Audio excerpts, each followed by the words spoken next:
Como ya nos hemos pasado un minuto de las 3, les voy a dar a todos y a todas la bienvenida. Ya estamos con las últimas del año de estas videoconferencias y hoy nos toca escuchar a Mariana Sánchez Caparrós, que yo creo que va a ser una charla muy interesante por el tema, por lo menos.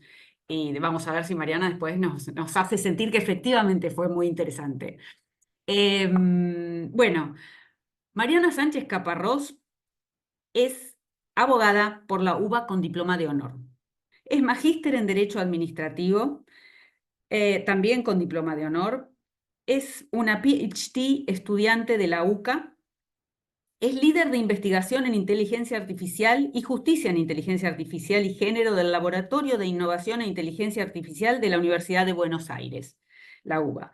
Profesora universitaria de grado en la UBA, en la UCES y en la Universidad Nacional de 3 de febrero, ¿sí? Tierra del Fuego, que es Ah, donde estoy Tierra del ahora. Fuego, 3 de febrero, yo, ¿viste? No podía irme tan lejos. Tiene un posgrado en la Universidad Austral, en la UCA, en la UBA, en la Universidad de Champagnat, entre otras.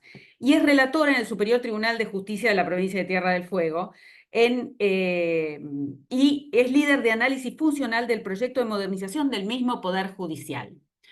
Bueno, Mariana, después de esto te damos la palabra, toda tuya. Bueno, muchísimas gracias. Muchas gracias por la invitación. Primero que No. nada, la verdad que para mí es un placer poder estar acá. Y la verdad que también agradecida de este espacio que también sea tan federal. Yo estoy en Ushuaia, en Tierra del Fuego, esperando ahora la tormenta de nieve. Se acaban de cancelar todas las clases, Uh, así que podía escuchar a mi niña de fondo. Porque bueno, nosotros no nos llega la primavera todavía, generalmente nos viene como en noviembre. Así que mm, sí, así que bueno, estamos esperando supuestamente una tormenta de nieve que va a haber como en las próximas 3 horas.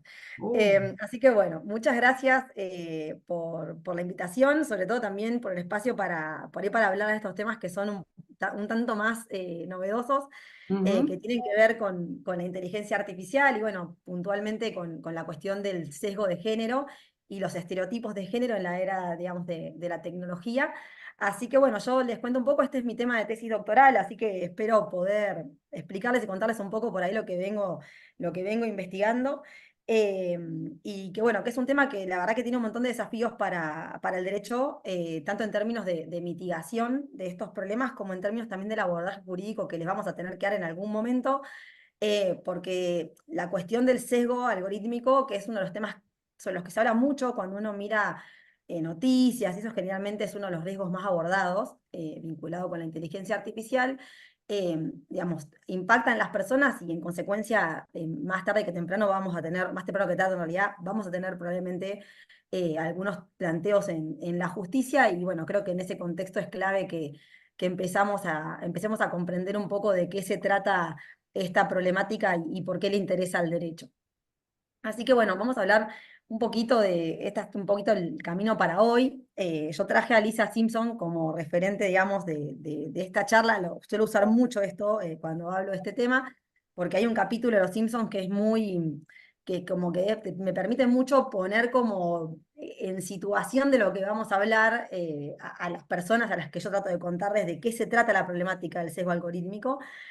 Así que bueno, la idea un poquito es hacer una muy breve introducción a la inteligencia artificial desde la óptica sociotécnica, que es por ahí la que nos interesa del derecho, abordar la cuestión de los riesgos vinculados con la inteligencia artificial, vamos a ver un poquito de qué riesgos trae asociado el uso de sistemas inteligentes y puntualmente qué pasa con el sesgo algorítmico y con el sesgo algorítmico de género, que es una especie del género sesgo algorítmico.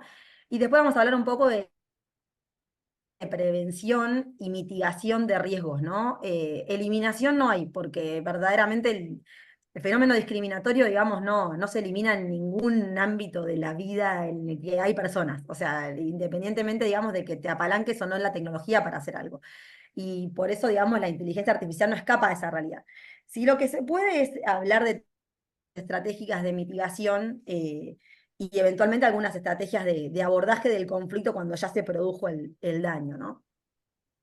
Bueno, la inteligencia artificial, cuando la miramos como conjunto de tecnologías, porque no es una sola cosa, verdaderamente la inteligencia artificial por sobre todas las cosas, es un campo de investigación que ya tiene como más de 50 años, cerca de 70 años, que es un campo de investigación que tuvo sus veranos y sus inviernos, porque hubo épocas en las que había disponible mucho financiamiento para avanzar y también algo de tecnología a nivel sobre todo de capacidad de procesamiento de las máquinas disponibles y también de datos disponibles.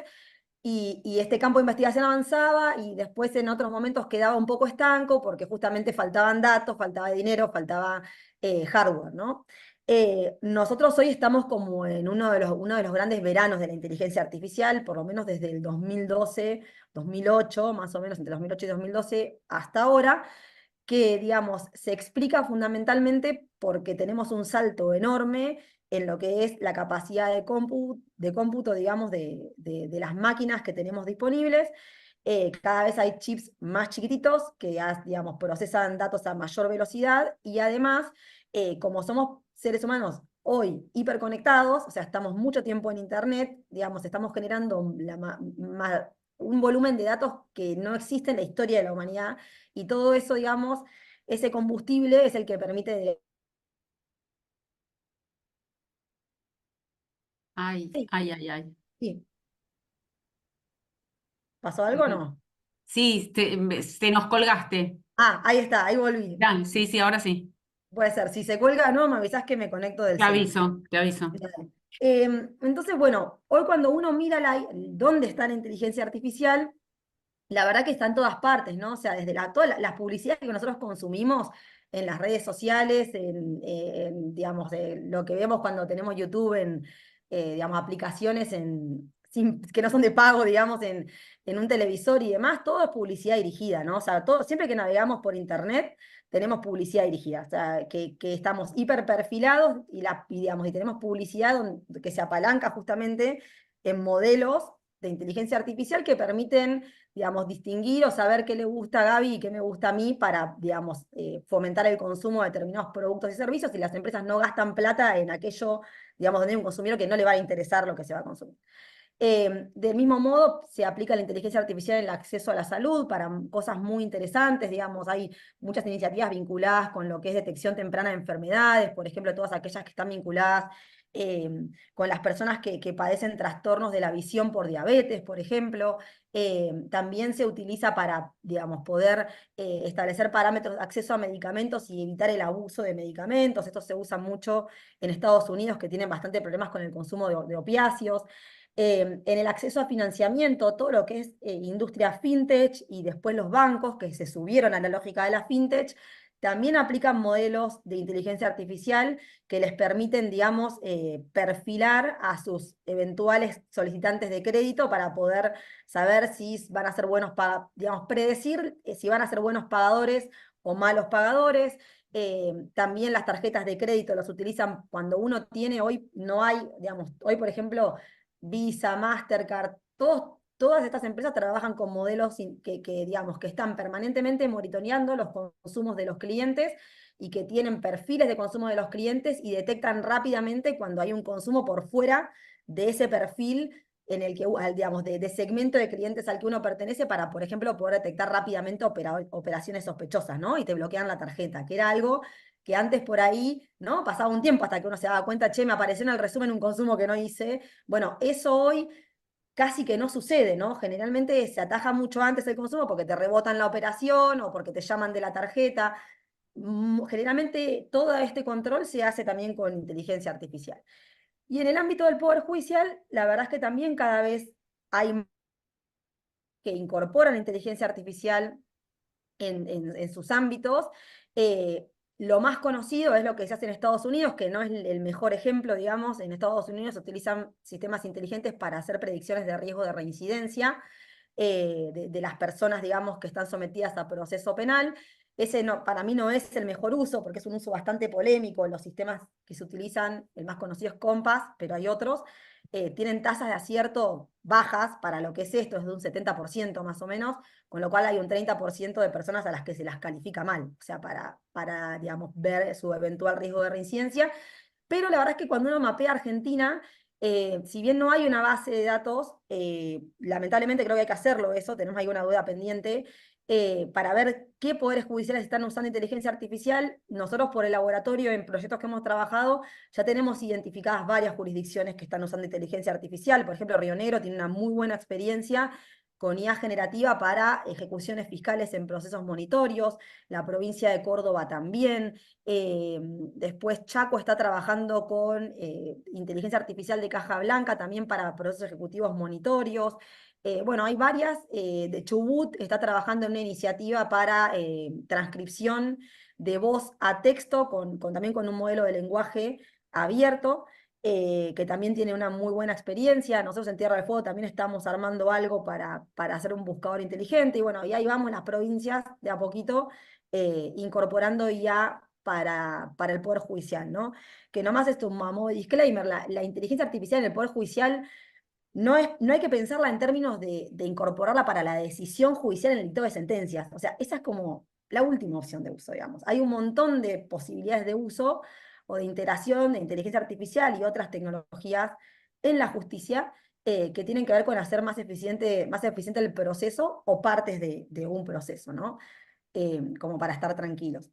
Pero bueno, fundamentalmente cuando uno mira qué pasa entonces con la inteligencia artificial y se puede ver, digamos, digamos, a simple, o con una mirada muy simple, ¿no? O con una vista muy simple de que, en definitiva, está en casi todos los ámbitos y sectores de la sociedad.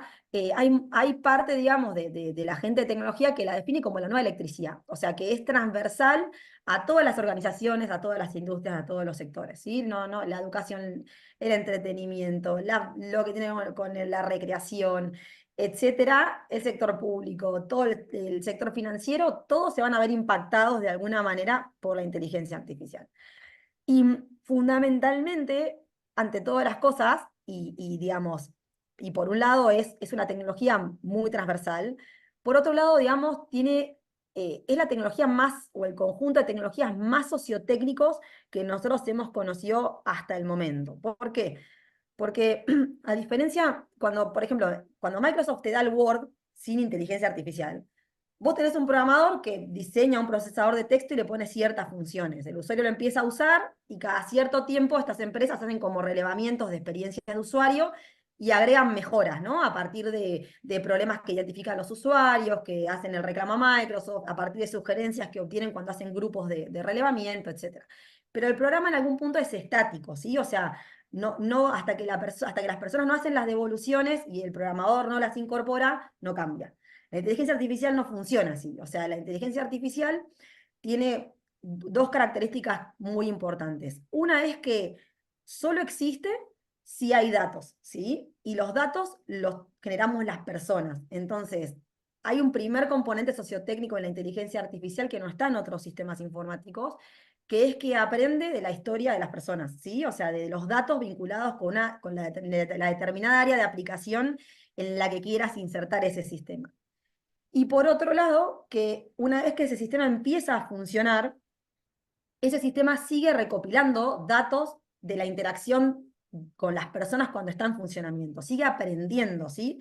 Y generalmente tiende a automejorarse, o sea, a buscar, digamos, lograr mejor los objetivos para los cuales fue creado ese modelo. Entonces, tenemos como un doble impacto a nivel o en realidad, digamos, la característica sociotécnica de la IA viene dada porque aprende de los datos que generan los humanos y porque, digamos, tanto mientras se desarrolla el sistema como cuando se lo aplica, y después porque una vez que la inteligencia artificial se inserta en el mundo, o sea, en un ámbito determinado, en el ámbito de la salud o de la fintech o de lo que fuera, no hay manera de que no transforme ese lugar, ¿sí? En el que se inserta. Entonces acá es donde aparece la necesidad de que, digamos, sea un conjunto de tecnologías que no sea más abordado solamente por los ingenieros o solamente por los informáticos, sino que verdaderamente es un campo de investigación que necesita de la visión, digamos, de la gente que viene de la filosofía, de la ética, de los abogados, de los sociólogos.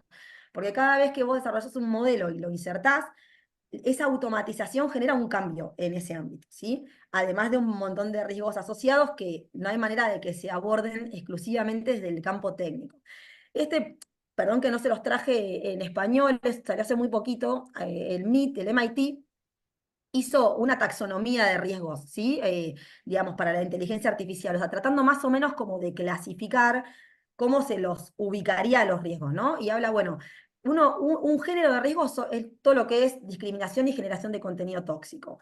Otros son los riesgos vinculados con la privacidad de los datos y la seguridad de los sistemas, ¿sí? La posibilidad de que se hackeen esos sistemas y eso genere algún inconveniente. Piénsenlo en términos de organización de poder judicial, ¿no? La desinformación, ¿sí? Es otro de los géneros de riesgo. El uso malicioso, por ejemplo, o la incorrecta utilización de los sistemas inteligentes, cuando se utilizan para cosas que no eran, ¿sí? Yo puedo hacer un sistema, por ejemplo, de perfilado para identificar candidatos a un empleo en función del currículum, y yo lo puedo usar para identificar candidatos y lo puedo usar para discriminar también. Entonces, en definitiva, digamos, hay a veces un mal uso de los sistemas porque, digamos, uno puede definir una función para el sistema y el ser humano usuario darle otra función, ¿no? ¿Qué pasa con la interacción humano-máquina, ¿no? Acá esto es más del campo de la ciencia del comportamiento, que también tienen un gran rol de cumplir, que hay varios sesgos que aparecen nuevos. Por ejemplo, el sesgo de automatización es un sesgo que marca que el ser humano, cuando, digamos, empieza a interactuar con una máquina que funciona muy bien y sobre todo que es tan automática, en algún punto delega la decisión. O sea, por más que uno diga, hay supervisión humana, el ser humano en algún momento deja de controlar. Entonces empiezan a aparecer también esos riesgos, ¿no? De cómo hacemos para que el ser humano no pierda el control, porque nosotros necesitamos que tenga el control. Y en algunos casos, como por ejemplo en la función judicial, el control es obligatorio. Después hay riesgos digamos, sociales y medioambientales, qué pasa cuando el sistema falla, etcétera, ¿sí? La ONU, que hace poquito sacó otro informe, la semana pasada, también hizo algo parecido. La ONU por ahí plantea que no está tan de acuerdo con hacer una taxonomía de riesgos, pero sí tomó, creo que más de casi 350 científicos y les preguntó, digamos, qué tan preocupados estaban sobre ciertos riesgos vinculados con el uso de sistemas inteligentes, ¿no? Y entre la mayor preocupación está centrada en ¿qué pasa ahora con los modelos de lenguaje y la generación, digamos, de información que no es verdadera? O sea, ¿no? Los famosos deepfakes y la información falsa de cada vez inunda más las redes sociales. Y sobre todo, otro de, de las grandes preocupaciones se centra sobre el riesgo que vamos a ver nosotros hoy, que es el riesgo vinculado con la inequidad o el trato desigual que pueden generar el uso de sistemas inteligentes, ¿sí? Que es el riesgo que se vincula con lo que se conoce comúnmente como sesgo algorítmico.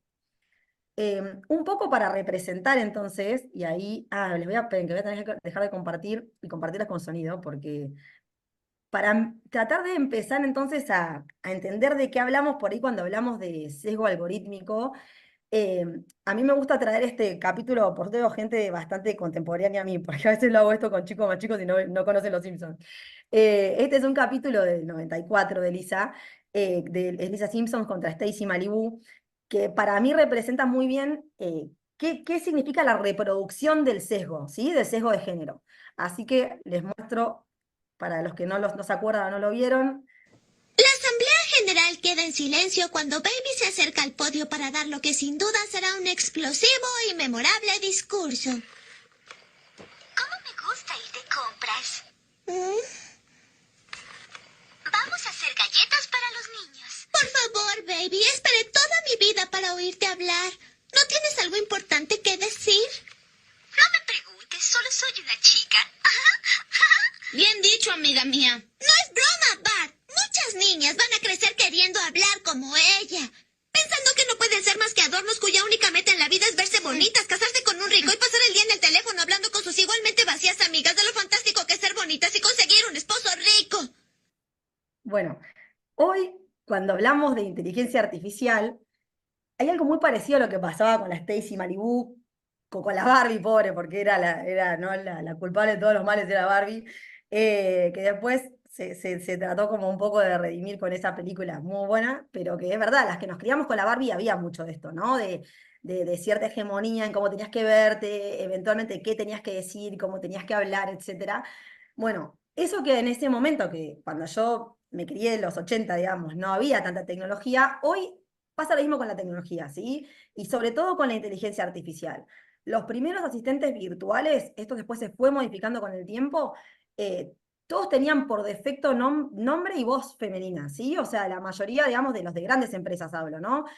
Sí, bueno, Siri es polémico, pero Cortana, Alexa, ¿sí? Eran todos asistentes virtuales que tenían voz de mujer por defecto y no había opción de ponerle voz de varón y el nombre era femenino. Y después cuando uno miraba los chatbots, el del súper, la de la chica del home banking, etcétera, siempre son mujeres, ¿sí? ¿Por qué? Porque, bueno, hay un rol de asistencia que nosotras, digamos, tenemos como un estereotipo de que somos buenas en eso, se traslada a la tecnología. ¿Por qué? Porque, bueno, insisto, la tecnología, o sea, la IA es sociotécnica. Hay un montón de decisiones donde, digamos, son tomadas por humanos que pueden reflejar estereotipos. Las herramientas de reclutamiento también tuvieron sus problemas, ahora vamos a ver, ¿no? En el caso, por ejemplo, de Amazon, es un caso también muy conocido. Amazon en el 2018 anuncia con bombos y platillos un software para hacer un filtrado, digamos, ellos tienen a veces convocatorias que tienen muchos currículums, entonces quisieron hacer un software que les permitiera hacer un filtro automático de esos currículums y una primer segmentación de candidatos, ¿no? O rankeados por mejores a peores, para facilitar el trabajo de las áreas de recursos humanos. Bueno, fue un estrepitoso fracaso porque, bueno, en ese momento que todavía no había tanta investigación en este tema, habían desarrollado ese modelo con los antecedentes de currículum que tenían de la empresa en los históricos. Y esta empresa es una empresa de tecnología, lo vamos a ver al final, pero se los spoileo. En tecnología generalmente hay entre un 20 y un 30%, digamos, de la plantilla son mujeres, ¿sí? Con lo cual, cuando vos tenés los currículums de esa empresa, que son los datos de los que el modelo aprende, digamos, no hay mujeres, ¿sí? ¿Qué pasó con este modelo? Este modelo estaba diseñado para no tomar el género como un punto de dato relevante, pero igualmente tomaba el género como un punto de dato relevante a través de lo que se llama en tecnología proxies, que es por vías indirectas, ¿sí? O sea, ¿qué vías indirectas? Bueno, cuando el modelo detectaba que había sido un colegio de mujeres, que practicabas un deporte tradicionalmente femenino o hacías alguna actividad tradicionalmente femenina, te penalizaba, ¿sí? Y rankeaba peor. No lo pudieron arreglar, lo dejaron de utilizar, ¿sí? Y más recientemente, una empresa china, por ejemplo, que proveía candidatos para hacer tutorías para aprender chino en Estados Unidos, te daba, digamos, tutores virtuales, le pasó algo parecido y, bueno, recibió una sanción porque el modelo dejaba fuera automáticamente a las mujeres de cierta edad, ¿sí? A los varones también de cierta edad, pero, bueno, fundamentalmente tenía un trato muy desigual con las mujeres de cierta edad, que por alguna forma también a esas tutoras las penalizaba y las excluía de la plataforma. Y recibió una multa en los Estados Unidos bastante importante y, bueno, lo dejaron de usar, ¿no? O sea, tienen como un acuerdo judicial en el cual para poder volver a usar el sistema tienen que corregir estas cosas. Con la publicidad también pasa lo mismo, hay varios estudios hechos sobre LinkedIn fundamentalmente, donde se ha probado que todo lo que son empleos de la industria STEM, vinculada con tecnología, matemática, se muestran menos a las mujeres en línea, ¿no? Y esto también es un problema, porque antes, yo siempre pongo el ejemplo, antes que yo cuando mi papá leía el diario, yo agarraba el diario y buscaba digamos, la parte donde estaban las ofertas de empleo y, digamos, todos nosotros si comprábamos el diario teníamos acceso a la misma información. Hoy, cuando la información está, digamos, hoy en un contexto, digamos, donde vivimos mayormente en entornos virtuales, donde la gestión de la información ya no es, digamos, a pedido del usuario, sino que te la define la plataforma, que generalmente se apalanca en inteligencia artificial, no tenemos todos acceso a lo mismo. Y con LinkedIn pasó, digamos, de hecho tuvieron una denuncia por esto, que también, que todo lo que era industria STEM se mostraba menos a las mujeres. ¿Por qué se mostraba menos? Porque digamos, el modelo que ellos habían entrenado tenía como un objetivo de éxito maximizar el número de clics. Entonces, ese modelo había aprendido que si le mostraba las publicidades a las mujeres, recibía menos clics para abrir la publicidad. ¿Por qué? Porque tradicionalmente las mujeres elegimos menos estos espacios de trabajo porque somos menos o son menos las mujeres que se dedican, digamos, a la tecnología o a la ingeniería o a la matemática. El problema es que en ese reproducir lo que pasa en la realidad, promueve hacia el futuro algo, digamos, fomenta hacia el futuro como un loop negativo, que eso, digamos, retroalimenta negativamente para que eso se siga manteniendo, porque aquella mujer que por ahí sí le interesa entrar a la industria no ve la publicidad directamente. Con los traductores pasaba lo mismo, los traductores en un inicio con cierto lenguaje, digamos, neutral, y hoy sigue pasando, cuando hacía la traducción, dependiendo de qué palabra era, lo asociaba a lo masculino o a lo femenino, ¿no? Por ejemplo, ponías the doctor en inglés y la traducción primera era el doctor, y ponías the nurse y era la enfermera, ¿sí? Esto después Google, por el reclamo de varias gente del campo de la ética, también lo fue corrigiendo, pero por ahí en algunos otros modelos todavía se mantiene.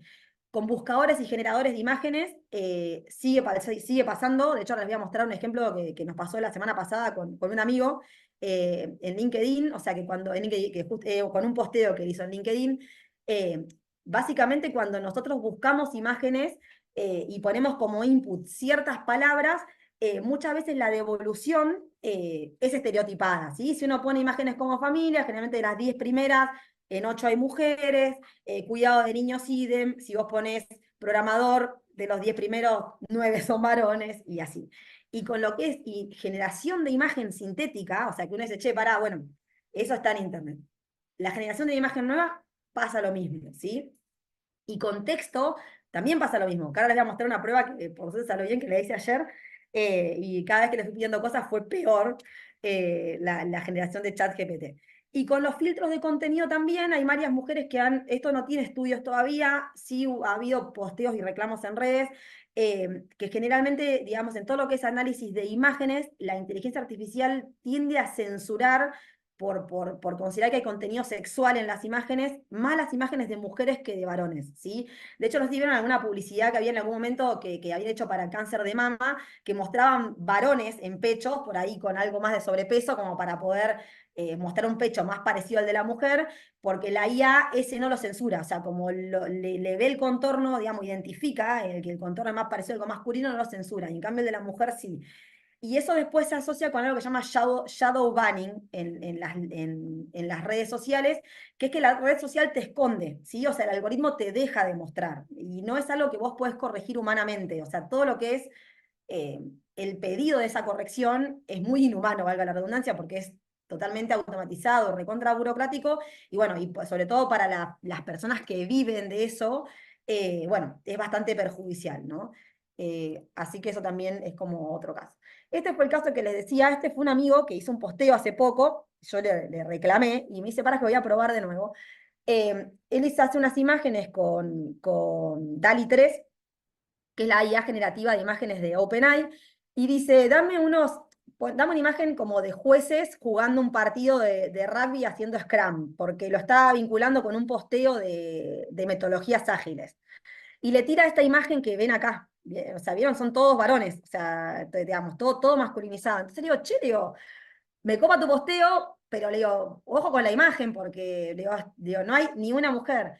Y me vuelve a probar y me dice, no, me dice, pasa que la hice poniendo, dame jueces y abogados haciendo Scrum. Entonces yo por eso pongo acá, si el lenguaje no sexista, que hoy, digamos, se discute mucho y se dice, che, el lenguaje inclusivo no sirve para nada. Bueno, con la IA generativa sí sirve, porque si yo utilizo pronombres masculinos, la IA generativa los interpreta como hombres, ¿sí? Eso por un lado. No obstante, en este caso, él hizo la prueba poniéndola en inglés, o sea, para tratar de sacarle el pronombre masculino y tratar de sacarle la referencia masculina a la palabra, y así todo igual.